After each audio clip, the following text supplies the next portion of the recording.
Joining us now, economic strategist and wealth manager at Scarlet Oak Financial, Francis Stacy, plus economist at the American Institute for Economic Research, Tom Savidge. Good to see you both. Francis, I want to start with you, something I think you want to talk about.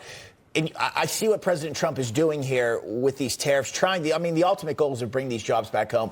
The long-term GDP growth this can ultimately create for Americans. Absolutely. If somebody doesn't understand the multi-dimensional chess that he's playing, they can be overwhelmed with kind of the quick back and forth that's occurring. In the short term, the goal of tariffs is to create leverage and to get these other countries interested in a discussion. And that is happening with Mexico and Canada right now.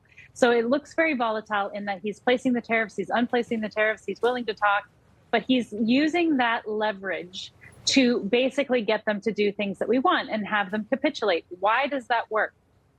It works because an enormous percentage of their exports, and because it's such an enormous percentage of the exports of both Canada and more so Mexico, our American consumerism is what feeds their gross domestic product, their GDP, their growth.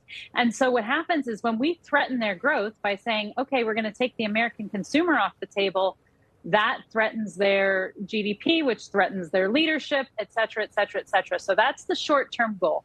The long-term goal of these tariffs is, and Elon Musk said it best in his November appearance on the All In podcast, we're trying to switch the operating basis of the country, or the operating system from the tech terminology, from a mainly public sector supported government stimulus and spending type GDP model into a more private sector income based GDP model. So right now, fiscal spending in the Biden era was very responsible for a lot of the growth, and he's trying to switch that over.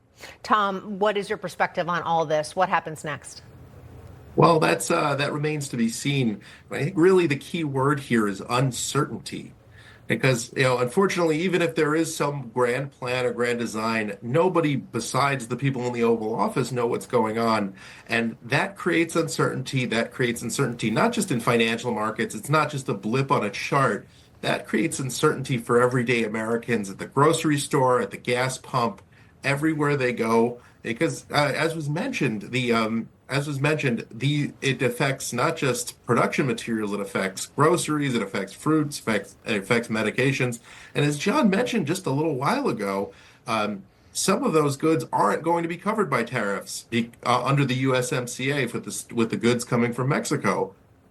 And so ultimately, uncertainty is going to rule the day. And that is going to make people hesitant to buy. It's going to make people unsure of how to plan the next month or year. And that's really what's going to hurt Americans the most. So I would say a low-hanging fruit for the Trump administration would really be to set out a plan, make it clear, make it predictable, and allow people to plan within those set parameters. Yeah, of course, the president inheriting a lot of bad economic policies and more from, of course, President Biden. He did warn that it could be bumpy for a while. I'm paraphrasing again. It does seem like he has a plan. We're all waiting and watching to find out exactly how it plays out. All right, Francis and Tom, thank you.